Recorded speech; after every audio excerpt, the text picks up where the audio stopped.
Hello friends, स्वागत है आप सभी का हमारे यूट्यूब चैनल पर। दोस्त, आज हम बात करेंगे भारत के संविधान के बारे में और भारत के संविधान के जो महत्वपूर्ण अनुच्छेद हैं उनके बारे में। क्योंकि भारत के संविधान के जो अनुच्छेद हैं उनसे सभी एग्ज़ाम्स में अच्छे प्रश्न देखने को मिलते हैं, तो इसलिए ये अति महत्वपूर्ण हो जाते हैं। तो चलिए आप देखते हैं भारत के संविधान के महत्वपूर्ण अनुच्छेदों को। तो चलिए शुरू करते हैं। शुरू करने से पहले अगर चैनल को सब्सक्राइब नहीं किया है तो चैनल को सब्सक्राइब कर ले और वीडियो को लाइक कर दे। तो चलिए शुरू करते हैं। तो भारत के मूल संविधान में भाग कितने थे? तो भारत के मूल संविधान में 22 भाग थे, 395 अनुच्छेद थे। और अनुसूची की बात करें तो मूल संविधान में 8 अनुसूची थी और बाद में 4 अनुसूची और जोड़ करके वर्तमान में कुल 12 अनुसूची हैं। बात करें महत्वपूर्ण अनुच्छेदों की, तो महत्वपूर्ण अनुच्छेदों में आर्टिकल फर्स्ट में क्या लिखा है? भारत राज्यों का संघ है, यानी कि भारत के जो राज्य और उसके जो केंद्र शासित प्रदेश हैं उनका उल्लेख आर्टिकल 1 में दिया गया है। नेक्स्ट बात करते हैं आर्टिकल 2 में।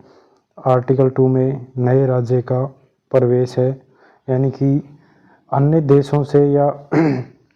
देशों से जो भी राज्य भारत में शामिल होना चाहिए तो वो आर्टिकल 2 के तहत शामिल हो सकता है, जैसे हमने सिक्किम को शामिल किया था। नेक्स्ट बात करें आर्टिकल 3 की, नए राज्य का गठन, यानी कि भारत के जो वर्तमान में राज्य हैं उनकी सीमा, नाम या एरिया, क्षेत्रफल में परिवर्तन करके उसमें हम नए राज्य का गठन कर सकते हैं। आर्टिकल 5 की बात करें तो संविधान निर्माण के समय नागरिकों को नागरिकता प्रदान करता है। आर्टिकल 6 की बात करें तो जो पाकिस्तान से भारत आए नागरिक हैं उनको नागरिकता प्रदान करता है। नेक्स्ट बात करें आर्टिकल 9 की, आर्टिकल 9 में विदेश की नागरिकता लेने पर भारत की नागरिकता स्वतः समाप्त हो जाएगी। ये आर्टिकल 9 में लिखा हुआ है। आर्टिकल 11 की बात करें, नागरिकता संबंधी विधि निर्माण अधिनियम बनाना संसद का काम है। आर्टिकल 12 की बात करें तो राज्य की परिभाषा, और आर्टिकल 12 से और 35 तक जो हमारे मूल अधिकार हैं उनका उल्लेख दिया गया है, जो कि भाग 3 में है, और आर्टिकल 12 से 35 के बीच में है। तो आर्टिकल 12 में राज्य की परिभाषा। आर्टिकल 13 की बात करें, संसद द्वारा निर्मित कानून से मूल अधिकारों का उल्लंघन होने पर न्यायालय उस कानून को सुनने कर सकता है। नेक्स्ट बात करें आर्टिकल 14 की, आर्टिकल 14 में विधि का शासन दिया हुआ है, यानी कि विधि के समान संरक्षण आर्टिकल 14 में दिया गया है। आर्टिकल 15 की बात करें तो शैक्षणिक संस्थानों में प्रवेश का अधिकार आर्टिकल 15 के तहत दिया गया है, यानी कि जो भी शैक्षणिक संस्थान हैं उनमें राज्य किसी भी प्रकार से भेदभाव नहीं कर सकता। बात करें आर्टिकल 16 की, तो आर्टिकल 16 में लोक नियोजन यानी गवर्नमेंट एम्प्लॉयमेंट में समान अवसर प्रदान करता है, यानी कि जितने भी गवर्नमेंट वैकेंसी हो, जो भी गवर्नमेंट एम्प्लॉयमेंट हो, उनमें राज्य भेदभाव नहीं कर सकता। नेक्स्ट बात करें आर्टिकल 17 की, तो आर्टिकल 17 में अस्पृश्यता यानी छुआछूत का अंत दिया गया है। आर्टिकल 18 की बात करें तो आर्टिकल 18 में उपवादियों का अंत दिया गया है, जो कि सैन्य और शिक्षा को छोड़कर दिया गया है। आर्टिकल 19 की बात करें तो आर्टिकल 19 में स्वतंत्रता का अधिकार प्रदान किया गया है, और वर्तमान में 6 स्वतंत्रताएँ आर्टिकल 19(1) के अंदर लिखी गई हैं। बात करें 6 स्वतंत्रता की, जिनमें से पहली है आर्टिकल 19(1) के अंदर, और वो है विचार और अभिव्यक्ति की स्वतंत्रता। नंबर 2 की बात करें, जो कि आर्टिकल 19(1) के अंदर लिखा है, शांतिपूर्ण सभा करने का अधिकार। 3 की बात करें तो संगठन बनाने का अधिकार। 4 की बात करें तो कहीं भी घूमने का अधिकार। नंबर 5 की बात करें तो 5वें नंबर की स्वतंत्रता है कि कहीं भी घूमने या निवास करने का अधिकार, या कहीं भी निवास करने का अधिकार। नेक्स्ट बात करें 6 नंबर पर तो संपत्ति का अधिकार, जो कि वर्तमान में समाप्त हो चुका है। नेक्स्ट बात करें तो व्यापार का अधिकार। इस प्रकार वर्तमान में कुल 6 स्वतंत्रताएं दी गई हैं। नेक्स्ट बात करें आर्टिकल 20 की, तो आर्टिकल 20 में दोष सिद्धि के संबंध में संरक्षण दिया गया है, यानी कि एक अपराध के लिए एक ही दंड दिया जाएगा, दोहरे अपराध के लिए दोहरा दंड नहीं दिया जाएगा। ये आर्टिकल 20 के तहत लिखा गया है। आर्टिकल 21 की बात करें तो सभी को जीवन जीने का अधिकार होगा।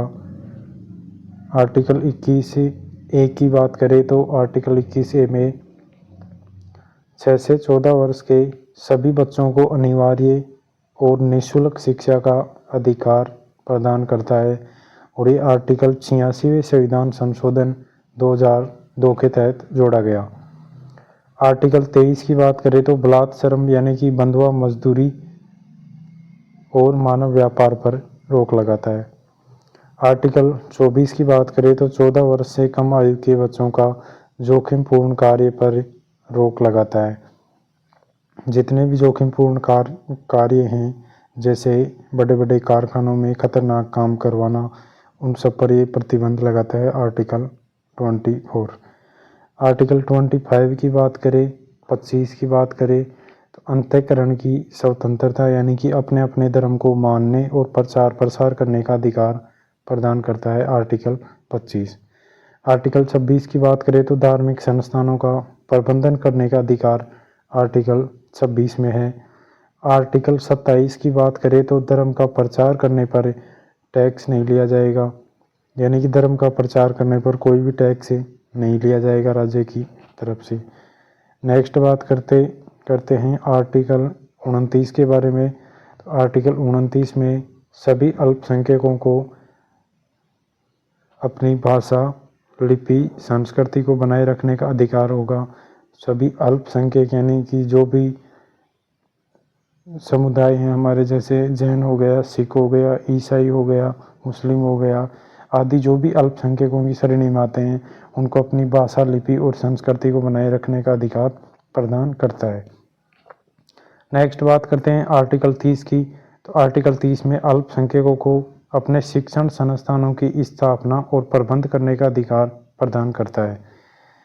आर्टिकल 31 की बात करें तो आर्टिकल 31 संपत्ति का अधिकार प्रदान करता है, लेकिन ये वर्तमान में यहाँ से मूल अधिकारों से हटा दिया गया है और इसे हटाकर विधिक अधिकारों में जोड़ दिया गया, जो कि आर्टिकल 301 के अंदर इसका उल्लेख है, और 44वें संविधान संशोधन 1978 से इसे मूल अधिकारों से हटाकर विधिक अधिकार बनाया गया।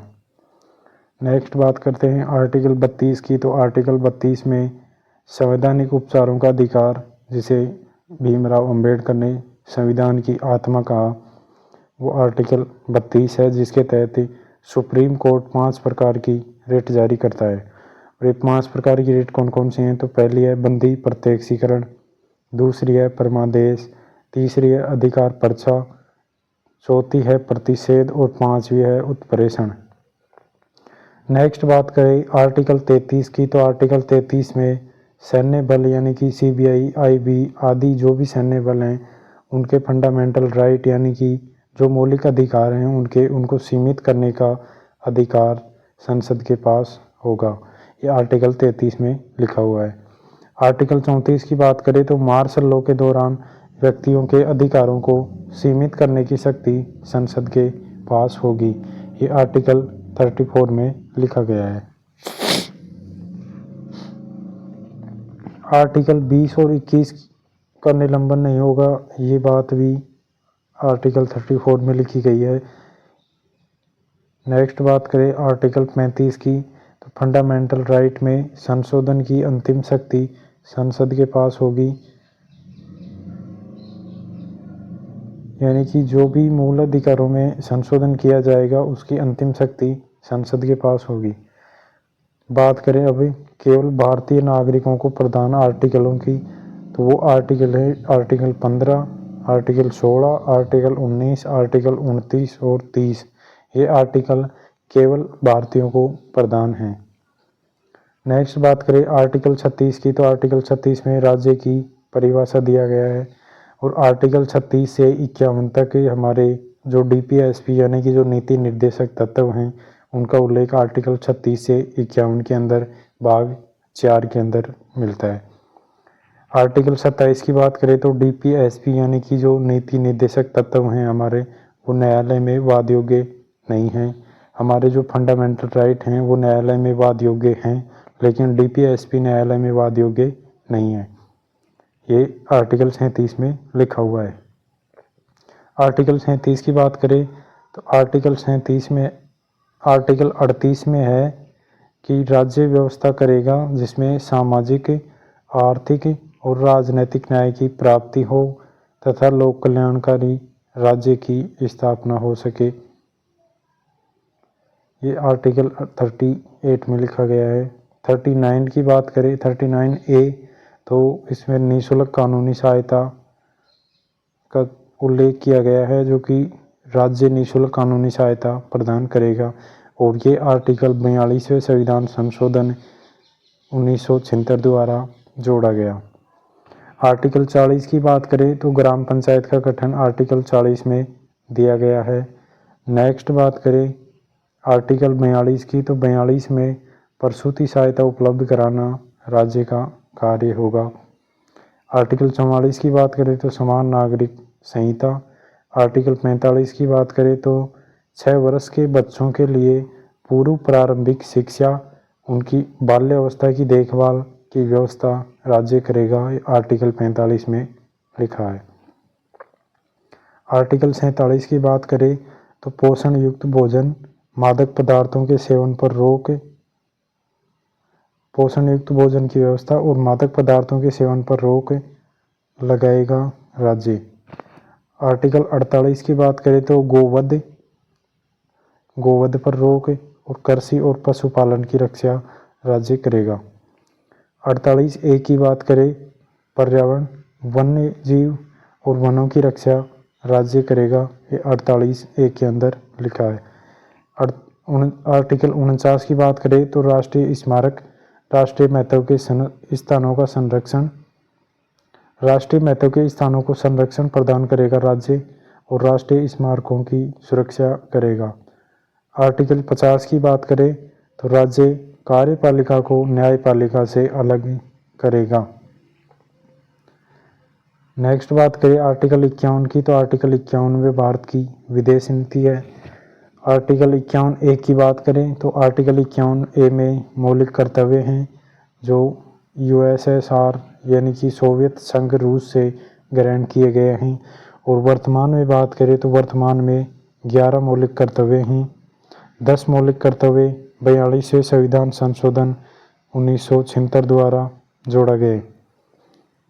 नेक्स्ट बात करते हैं हम आर्टिकल 52 की, जिसमें राष्ट्रपति का पद दिया गया है और आर्टिकल 53 में कार्यपालिका शक्ति राष्ट्रपति में निहित होगी। यह आर्टिकल 53 में लिखा गया है।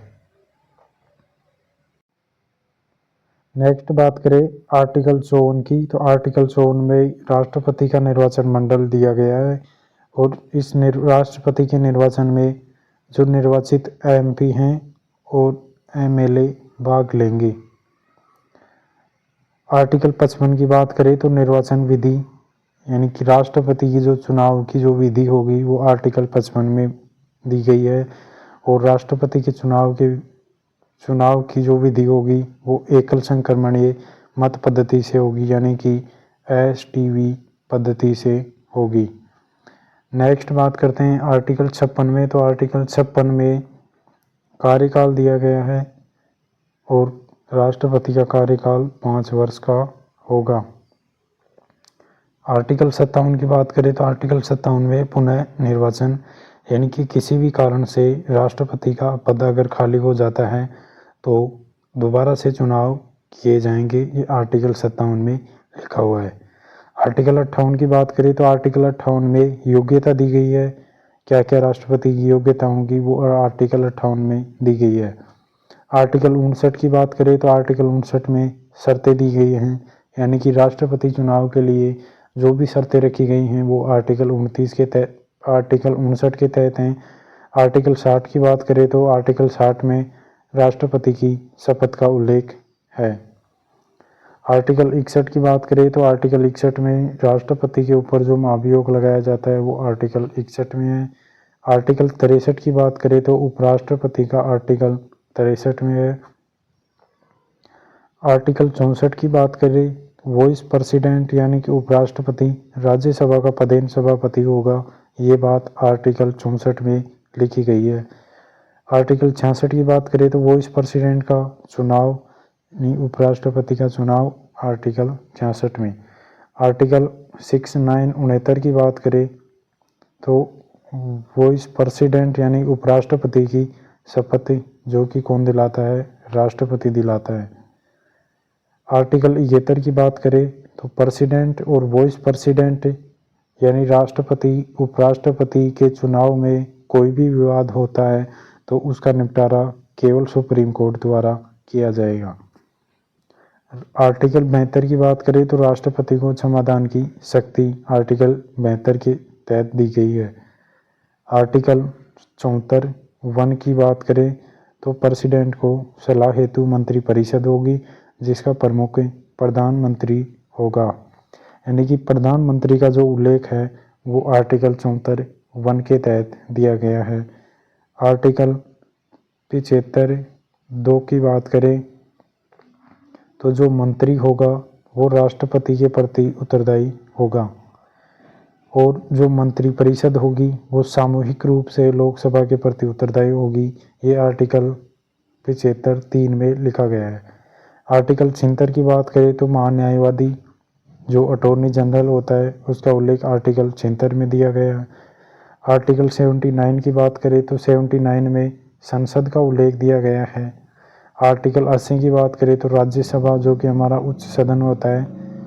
आर्टिकल 81 की बात करें तो लोकसभा जो कि हमारा निम्न सदन होता है। अब बात करें आर्टिकल 85 की तो आर्टिकल 85 में क्या है कि सदन में 70 आहूत 17 अवसान और 70 का विघटन करना, इस तो ये कौन कर सकता है, ये राष्ट्रपति द्वारा किया जा सकता है। तो ये आर्टिकल 85 में लिखा गया है। आर्टिकल 87 की बात करें तो राष्ट्रपति का विशेष अभिभाषण जो कि आर्टिकल 87 में दिया गया है, राष्ट्रपति का विशेष अभिभाषण। आर्टिकल 93 की बात करें तो लोकसभा स्पीकर और डिप्टी स्पीकर के बारे में उल्लेख आर्टिकल 93 में दिया गया है। आर्टिकल 105 की बात करें तो जो सांसद यानी जो MP होते हैं उनको विशेष अधिकार प्रदान किए गए हैं। आर्टिकल 108 की बात करें तो संयुक्त बैठक यानी कि जो जॉइंट सीटिंग बुलाते हैं वो आर्टिकल 108 के तहत बुलाया जाएगा। आर्टिकल 110 की बात करें तो धन विधेयक यानी जो मनी बिल होता है वो आर्टिकल 110 के तहत इसका उल्लेख मिलता है। आर्टिकल 112 की बात करें तो वार्षिक वित्तीय विवरण यानी कि जो हमारा बजट होता है वो बजट का उल्लेख संविधान में कहीं भी नहीं है, तो संविधान में उसका उल्लेख वार्षिक वित्तीय विवरण के नाम से मिलता है। आर्टिकल 114 की बात करें तो विनियोग विधेयक का उल्लेख आर्टिकल 114 में है। आर्टिकल 123 की बात करें तो राष्ट्रपति की जो अध्यादेश की शक्ति है यानी राष्ट्रपति की जो भी विधायी शक्ति है वो आर्टिकल 123 के तहत आती है।